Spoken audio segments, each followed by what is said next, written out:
Bonjour, on se retrouve aujourd'hui pour la vidéo Dixit, donc dimanche Dixit. À chaque fois, je me répète. Donc, toujours avec mon Dixit Quest 2.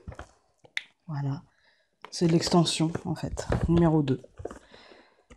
Alors, on ouvre. Je vous avoue là, je suis un petit peu fatiguée.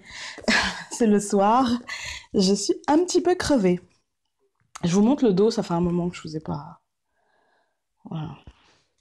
Donc, pour ceux qui seraient nouveaux sur ma chaîne, parce qu'il y en a quand même pas mal, je ne sais pas si vous connaissez le principe du Dixit. C'est un jeu en fait de société, donc de chez Asmodée, il me semble. Oui, je crois que c'est Asmodée, je sais plus. Et du coup, en fait, on crée des histoires avec des images. Donc, il y a plein d'images différentes. Voilà. Moi, je m'en sers comme déjà pour travailler l'intuition. Voilà, donc comme d'un exercice intuitif. Et je m'en sers aussi, du coup, comme d'un oracle. Voilà. Donc, j'enlève les cartes à chaque fois que j'ai déjà eues. Donc, elles sont toutes là pour pas... Ah, si je les mets à l'endroit, ça sera mieux. Pour pas, en fait, retomber dessus. Donc, moi, je les retire à chaque fois. Parce que j'ai pas envie que ce soit redondant. Et puis, quand j'aurai terminé, bah, j'en achèterai un autre. Et puis, on sera reparti pour... combien de cartes déjà? Je crois que c'est 86 cartes, il me semble. Je ne sais plus. Je ne sais plus. 84 cartes. Donc on sera reparti pour 84 cartes. Et voilà, parce que c'est un exercice que j'aime bien. Et souvent, dans mon cas, en tout cas, souvent, ça me spoil un petit peu le tirage à venir. Donc voilà.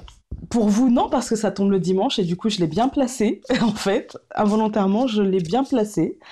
Mais c'est vrai que très souvent, quand même, il y a un petit spoil et que souvent, c'est en rapport.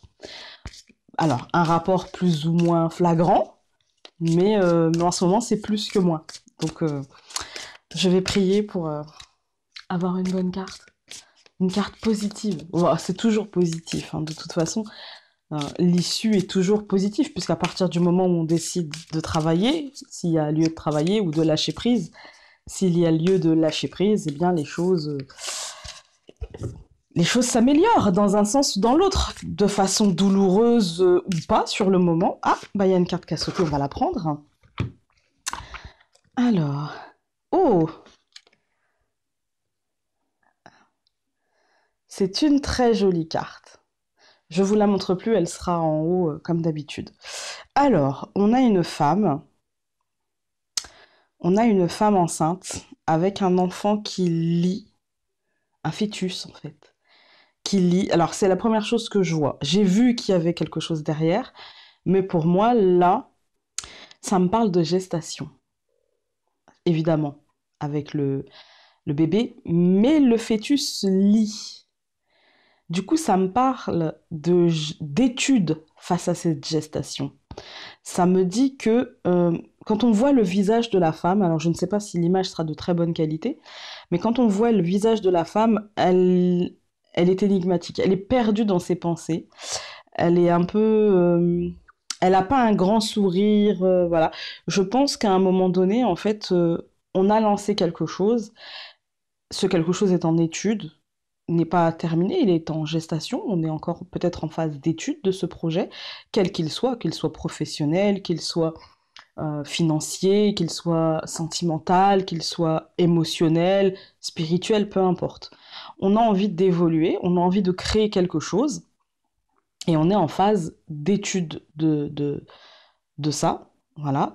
Ça, alors, quand je dis ça peut être professionnel, bon bah clairement ça peut être professionnel.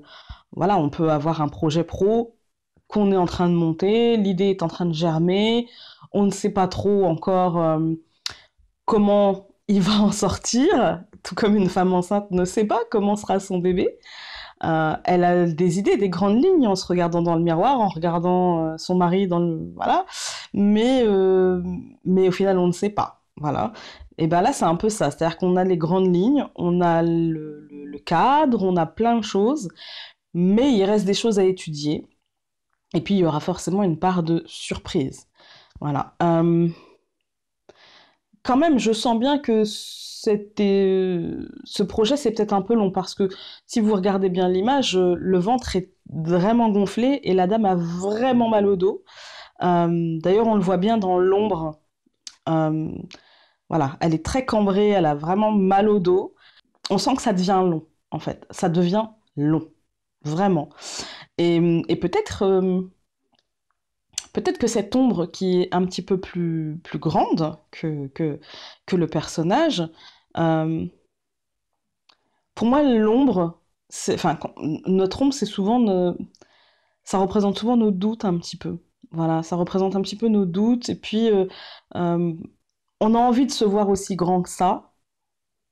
Et en même temps, on sait qu'on n'est pas aussi grand que ça. Mais il faut savoir aussi qu'on est aussi plus, peut-être, c'est même pas peut-être, c'est qu'on est plus solide que ça, on est tangible. L'ombre, ce n'est pas tangible. Euh, D'ailleurs, souvent, enfin, on dit une ombre se projette, vous voyez, et ça ramène à l'idée de se projeter, voilà, de visualiser. Et quand on visualise quelque chose, il faut bien prendre conscience que rares sont les moments où ça se passe exactement comme dans notre visualisation, mais que ce n'est pas parfois plus mal que ça se passe différemment. Et ça rebondit vraiment avec cette notion de fœtus, du coup de projet qui étudie, qui s'étudie. Euh, et après, je vois l'arbre. Je vois l'arbre et pour moi, ça me dit que c'est vraiment la naissance de quelque chose. Et d'ailleurs, on voit que l'arbre sort d'un parquet et que finalement, même si la situation paraît morte ou paraît stagnante, eh bien, la vie est quand même là. Voilà, la vie se faufilera partout, en fait. Et du coup, dans la vie, j'entends les sentiments, j'entends les émotions, j'entends... Enfin, il y a plein de choses. La vie, c'est un ensemble, en fait. C'est un tout. Voilà. Et la vie se projettera même là où ça stagne, même là où... Parce que de toute façon, il y a quelque chose qui est en gestation et que ce quelque chose, de toute façon, devra naître. Il s'étudie, il faut prendre son temps, même si on a mal, même si la patience... voilà. La patience est une vertu. Le problème, c'est que on n'est pas beaucoup à l'avoir et que quand je dis on, je m'inclus pas dedans, en fait. Hein. Vraiment pas. Et encore une fois, je dis ça, et encore, vous voyez, ça résonne pas vraiment.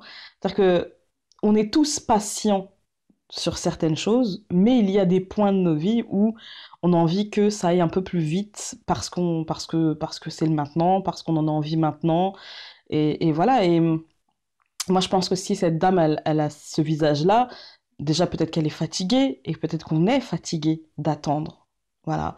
Du coup, essayons de patienter. Et patienter, ça veut dire concentrons-nous sur autre chose.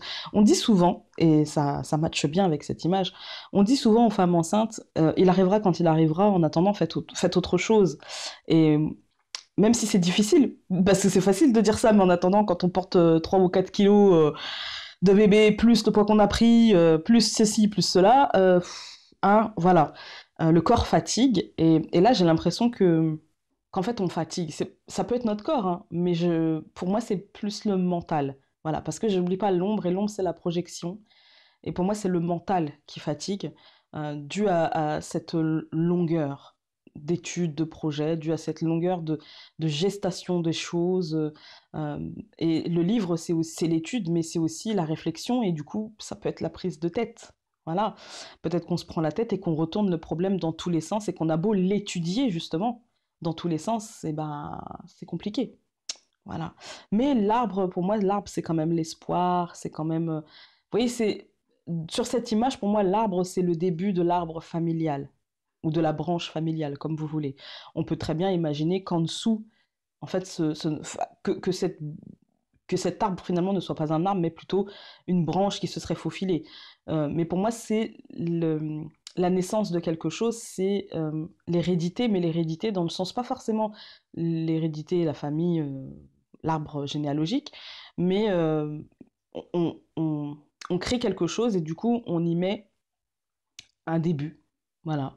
Et on pourrait penser que le début, c'est le plancher, et que justement, rien que le fait d'avoir cette réflexion, on est dans la naissance du projet.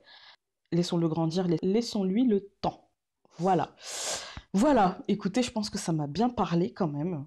Le temps au temps, c'est chiant. Mais je crois qu'on n'a pas le choix en fait. Et c'est ça qui est chiant. Je suis fatiguée. Je suis fatiguée. Voilà. Moi, ça me parle comme ça. Dites-moi en commentaire, vous, comment ça vous parle. Ça peut être intéressant d'échanger là-dessus. Peut-être que ça vous parlera comme moi, ou peut-être que si vous êtes enceinte, ça vous parlera différemment.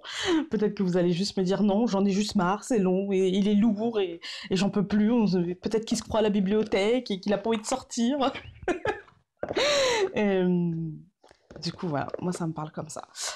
Sinon, bah écoutez, j'espère que ça collera bien avec le tirage, parce que du coup c'est assez positif, ça veut dire que les choses se mettent en mouvement, en tout cas commence à prendre forme, et qu'on y voit plus clair, et que maintenant il faut juste attendre d'accoucher de ce projet, qu'il soit, comme je vous dis, professionnel, financier, sentimental, émotionnel, spirituel, peu importe.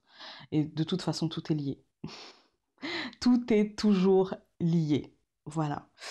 Sur ce, je vous embrasse très fort. Je vous dis à bientôt dans une autre vidéo. Salut!